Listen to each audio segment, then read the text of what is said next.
Olá, gente, como é que vocês estão? Vamos voltando aí do recesso. E aí, estamos hoje vendo mais uma aula de física.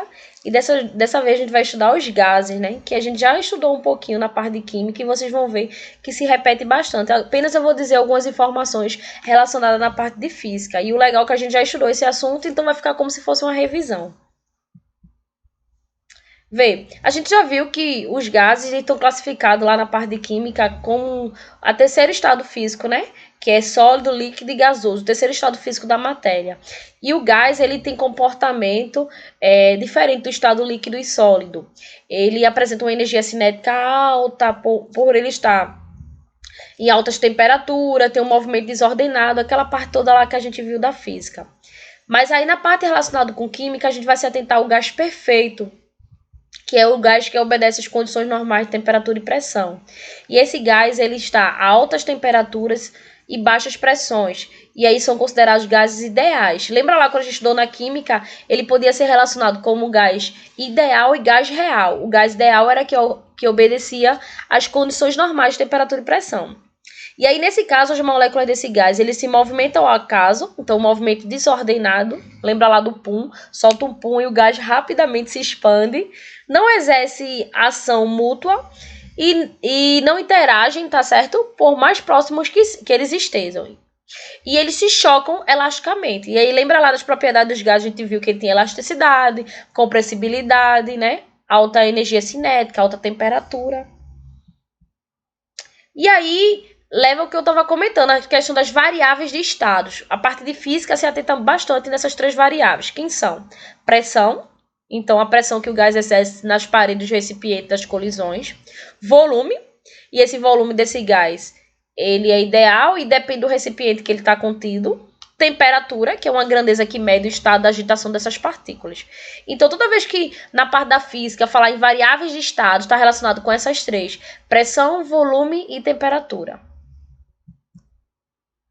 E aí, lembra lá daquela fórmula, né, da equação do gás ideal, PVNRT, por você nunca rezei tanto, ou, né, aquele bizu que a gente brincava lá, né, puta velha não resista tarado, né. Esse P, ele é da pressão, tá? O V está classificado por volume, que tem que ser em litro. O N é o número de mol, o R é a constante dos gases e o T é a temperatura, tá? Então, essa é a fórmula geral dos gases. O que a gente tem que se atentar? Lá na parte de química, a gente via que o R, a gente usava mais ele 0,082, mas eu posso também trabalhar em joules, tá? E depende da situação lá que ele é descrito. E aí, lembrar que o número de mol é aquela ideia lá de química, que é mozinho, mozão. Outra coisa interessante que a gente já estudou também na parte de química é mol e a constante de Avogadro, tá?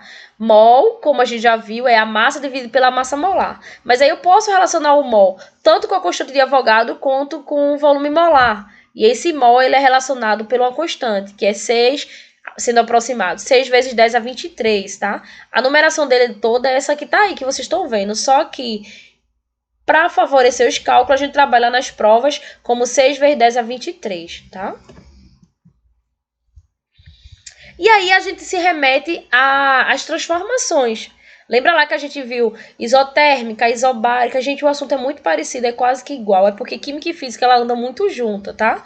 E aí a gente viu que existe essa equação geral. P1V1 sobre T1 é igual a P2V2 sobre T2. E aí, essa equação geral, ela transforma-se em transformações isotérmicas, temperatura constante, isobárica, pressão constante, e isovolumétrica, isocórica, quando a temperatura é constante. Só que na parte da física, a gente vai se atentar mais à parte do cálculo, não vai estudar aquela parte dos gráficos que a gente viu direitinho lá na parte de química. Aí vamos de exemplo. Consideramos que uma amostra tem 88 gramas de CO2, a sua massa é 44 gramas por mol. Assim, o número de mols de moléculas de CO2 contida na amostra vai ser... Então, anota as informações, coloca a forma do número de mol, massa ou massa molar, para quê? Para encontrar o número de mol. Calcula o número de mol, dá 2 mols. Só que ele quer saber o número de mols de moléculas. E a gente faz a relação. Se um mol vale 6 vezes 10 a 23, é só multiplicar esse valor por 6 vezes 10 a 23 moléculas. Tá? Outro exemplo aqui. Aí agora a gente vai calcular, também com essa ideia de mol, vai trabalhar um pouco mais com a parte de física, que é justamente trabalhar com a ideia de Pascal e tal, que lá, diferente de química, a gente usa mais em ATM. Aí ele diz assim, as chamadas condições normais de temperatura e pressão, CNTP, de um gás corresponde ao estado com a temperatura de 0 graus, 273,15 Kelvin, e uma pressão de 1 atm, que corresponde a 1,013 vezes 10 a quinta Pascal, que é a unidade de atm. Se você deseja manter um mol de um gás ideal nas CNTP, qual será o volume necessário?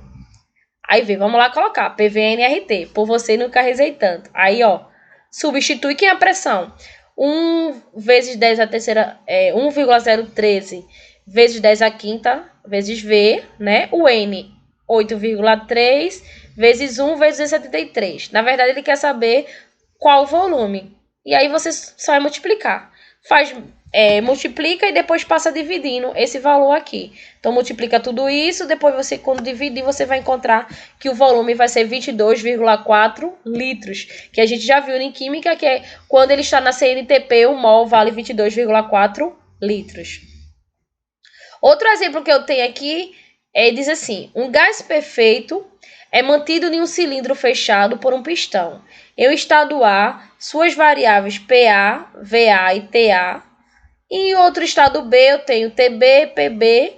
Aí ele quer saber qual é o volume do VB. Então, tu vai colocar a equação geral dos gases. P1V1 sobre T1 é igual a P2V2 sobre T2. Anota as informações. Lembrando que é a mesma ideia lá que a gente trabalhava em química e física, eu também vou trabalhar a temperatura em Kelvin, que é a temperatura absoluta. E como é que eu faço isso? Pego o valor de Celsius, a gente já viu isso, e soma mais quanto? 273. Então, foi o que foi feito aqui. Coloca na fórmula e aí vai substituir tudo. O que ele quer encontrar? O volume de B. E aí, ó, só é fazer aqui, ó, meio pelos extremos. Organizando, deu uma simplificada aqui nos 2 zeros do lado, 2 zeros daqui. E a resposta final vai ficar 1,6 litros. Aí agora, comentar um pouquinho dessas transformações, né? Como eu falei para vocês, isobárica, que a gente viu que estudou por Gay-Lussac, né? Que diz o seguinte, que eu tenho uma pressão constante e se eu aumentar esse volume, a temperatura aumenta proporcionalmente. Então, eu fico com V1 sobre T1 é igual a V2 sobre T2, tá? Corta P1 com P2. Segunda transformação isocórica, que foi estudado por Charles. Aí agora eu vou ter o volume constante, ou seja, se aumenta a pressão, a temperatura diminui, tá? Ou se a pressão aumenta, a temperatura aumenta, porque ele é diretamente proporcional. E aí, nesse caso, eu vou cortar V1 e T1. Só lembrando que todos aqui, ó... Deixa eu pegar a canetinha... Todos aqui vai trabalhar com a equação geral. E a equação geral é P1, V1 sobre T1 é igual a P2, V2, ó, P2, V2 sobre T2. E aí o que vai mudar é o que está constante aqui, que a gente está vendo de um exemplo para o outro. Terceira transformação isotérmica, estudada por Boyle. Agora, a temperatura é constante. Nesse caso, se eu aumento o volume, a pressão diminui. Ela é inversamente proporcional, né? Se eu aumento a pressão, a temperatura diminui. E aí vai ter o exemplo da multiplicação. P1V1 é igual a P2V2. E aí eu tenho um exemplo. Um cilindro munido de êmbolo contém um gás ideal, representado no ponto 1. Ó, olha lá o ponto 1. A seguir, o gás é submetido sucessivamente a transformações indicadas no gráfico. Letra A. Qual a transformação sofrida pelo gás do 1 para o 2? 2 para o 3 e do 3 para o 1. E B. Ao representar o ponto 2, podemos afirmar que a temperatura do gás do estado é quase 150? Vê, vamos prestar atenção. Do 1 para o 2, se você olhar aqui, ó, a pressão está constante. Se a pressão está constante, ela é uma transformação isobárica. Do 2 para o 3, o que é que eu não estou variando? O volume, ó. Se você observar aqui no desenho, o volume se torna o mesmo. De 2 para 3, ela é 20. Então, ela é isovolumétrica. E do 3 para o 1, André? Do 3 para o 1, O que não está variando? A temperatura, porque a pressão varia e o volume varia. Eu chamo essa transformação de isotérmica, tá? Na letra B, se eu representar o ponto 2, podemos afirmar que a temperatura é igual a 150? Tem que jogar na fórmula. Se ela é isobárica, eu posso cortar quem? Pressão 1 e pressão 2. V1 sobre T1 é igual a V2 sobre T2. E aí, ó, só é substituir. Quem é o V1, André? Olha lá no gráfico, 10 litros. Quem é a temperatura 1? 300. Aí ele quer saber a nova temperatura quando o volume for 20. Olha aqui lá no desenho, quando ele for 20, ó, qual a nova temperatura. Lembra aqui, quando ele tá 10, eu tô usando a temperatura de 300, que é o primeiro a descidinha aqui, ó. Tá? Ele quer saber qual a temperatura quando ele for pro 2. E aí faz meio pelos extremos, a resposta vai ser 600 Kelvin. Vamos ver outro exemplo aí, ó. E aí eu tô botando bastante exercícios para que você tire a dúvida e aí faça as atividades aí que eu deixei aí na plataforma para vocês. Uma determinada massa gasosa encontra-se a uma pressão de 2 atmosferas, ocupando o volume de 28 litros. O gás sofre uma certa transformação, na qual sua temperatura é mantida constante, mas sua pressão é elevada para 7 atmosferas. Nessa situação, seu volume será em litros. Anota tudo. Coloca na fórmula. Temperatura constante, corta T1 e T2. Aí fica o quê? P1 é 2, V1 é 28, a pressão 2 é 7 e o volume 2 eu quero descobrir. Então, você faz o quê? Multiplica e depois divide. A resposta vai ser 8 litros, tá? Pronto, gente. O que eu queria trazer para vocês sobre gases era essa ideia que a gente já até trabalhou em química e que se tornou, na verdade, uma revisão, né? Que os assuntos são muito ligados. Na verdade, em alguns colégios, o professor escolhe se o professor de química ou de física dá esse conteúdo. Mas aí é interessante a gente relembrar porque tá no conteúdo lá de física. Espero que vocês tenham gostado.